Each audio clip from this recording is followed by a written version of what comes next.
First, take a big exhale. Push all the air out of your body, make it small, contracted. And now rise up with me and take one big, deep breath in. And welcome in, fam. Much love, Trav here, holding at the top, listening to the birds, paying attention to how your body feels, as in this talk we're going to go over some unconventional advice over health, wealth, love, and happiness. I promise you this is going to give you some insight that nobody else on YouTube talks about. I'm making this video because no one else makes videos like these. No one else is living life like this. I feel like I've figured something out, not for myself, but from reading and from studying history and looking at what so many people are doing wrong, and I want to share this with you on how to be healthier, happier, better relationships, and have a better lifestyle. And welcome in, fam. Much love, Trevor. If that sounds interesting to you, then make sure to hit the thumbs up button down below. If you like videos like this, make sure to let me know so I can make more of them. So I'm doing this talk because I look around and I see people who have half figured it out, and then they're selling like they have the solution, and I just see holes and things that they're missing, and I have to say something. So examples of this are people who, yes, they haven't made in money, but their lifestyle is seriously lacking.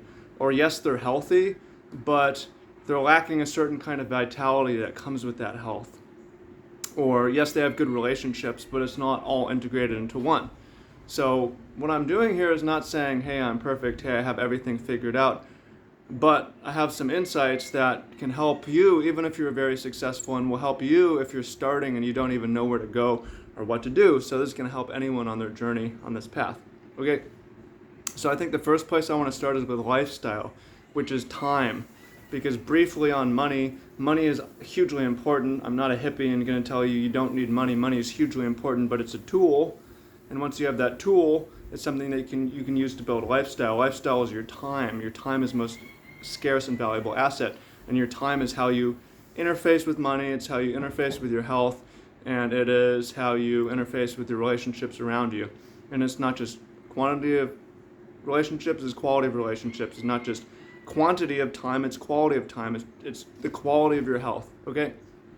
So let me give you just sort of an example of a lifestyle idea that is, you've never heard this anywhere on the internet, anywhere. And it's gonna be really interesting. It's just, because I'm trying to look to find people talk about stuff like this. Okay, so here's a lifestyle idea. You harvest and tend your flock in the morning.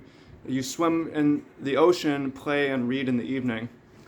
So how many of you harvest in the morning or tend to your flock of sheep in the morning? Probably not, because most of us have become seriously disconnected from nature, from earth, from the food, from providing for ourselves, right? So this is literally what I do, is in the mornings, I get up before sunrise, I go out, I check on my flock, and I harvest for the day, okay? And this is really nice because it gives you a chance to not start the day online. It gives you a chance to meditate and think. It gives you a chance to flood your body with sunshine and the earliest and best part of the day to set your circadian rhythm.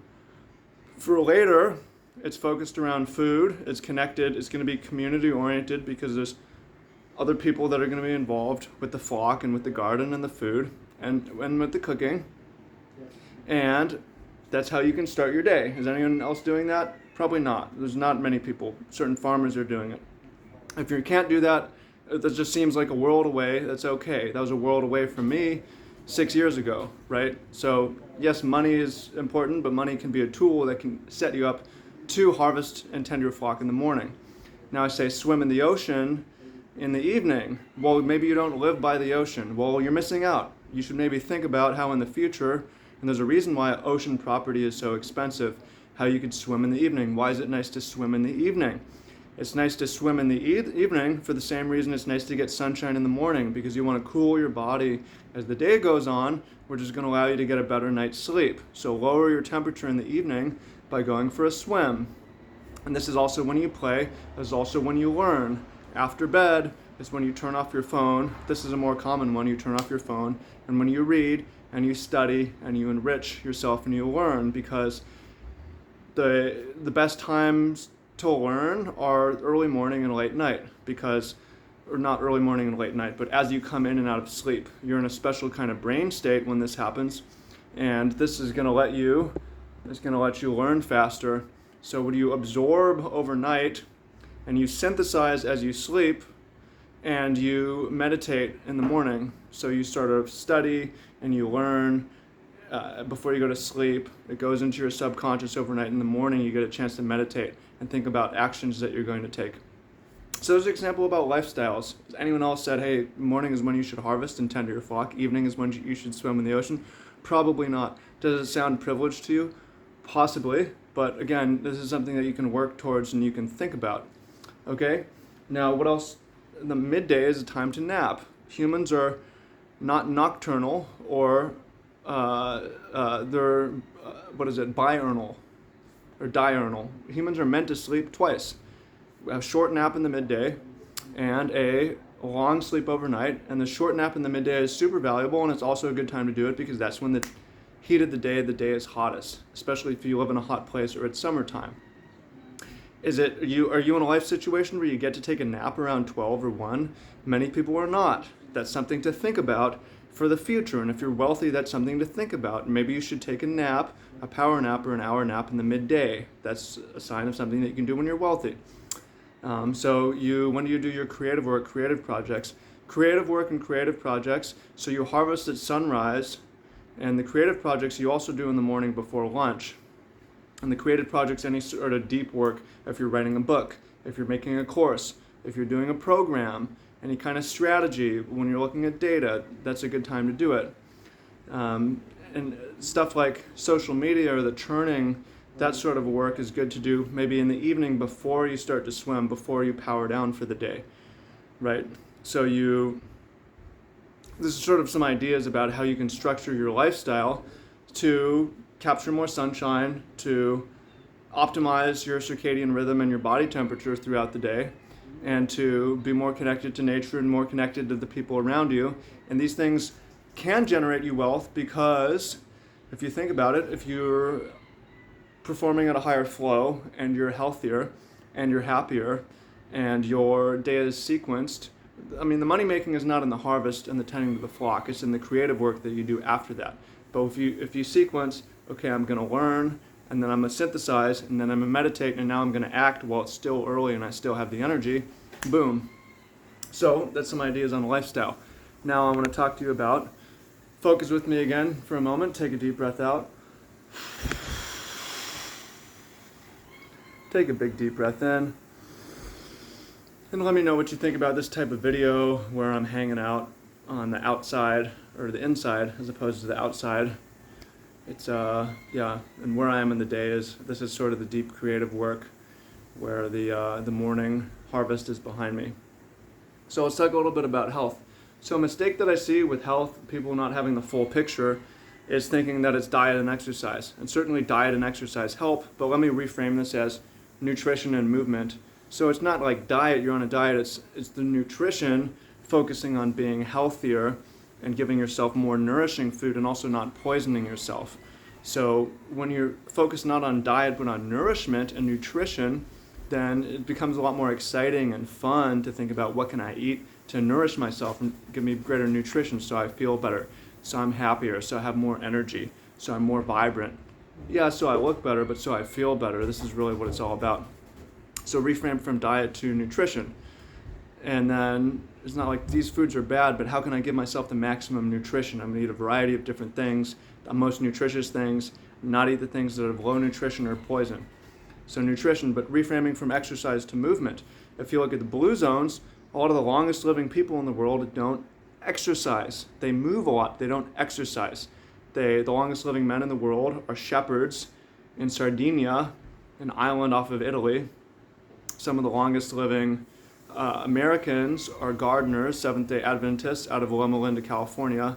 A lot of them are farmers. A lot of them are gardeners. A lot of them are poor.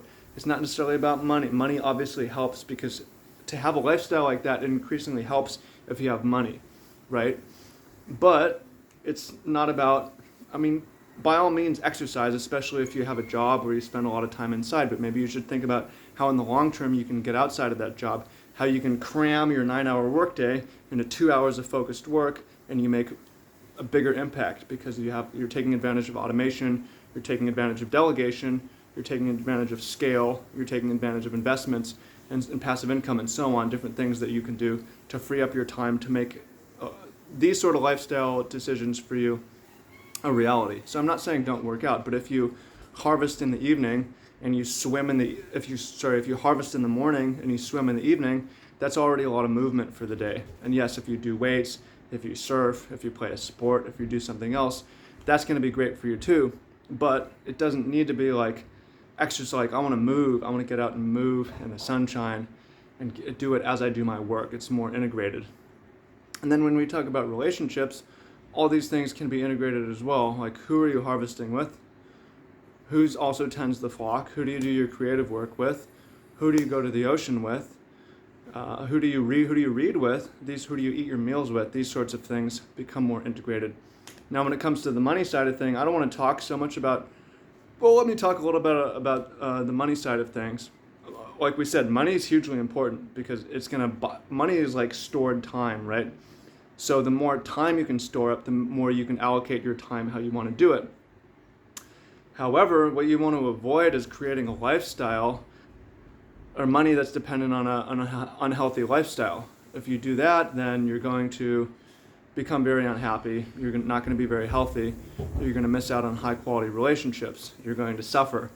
So think for the end in mind when you have a financial project.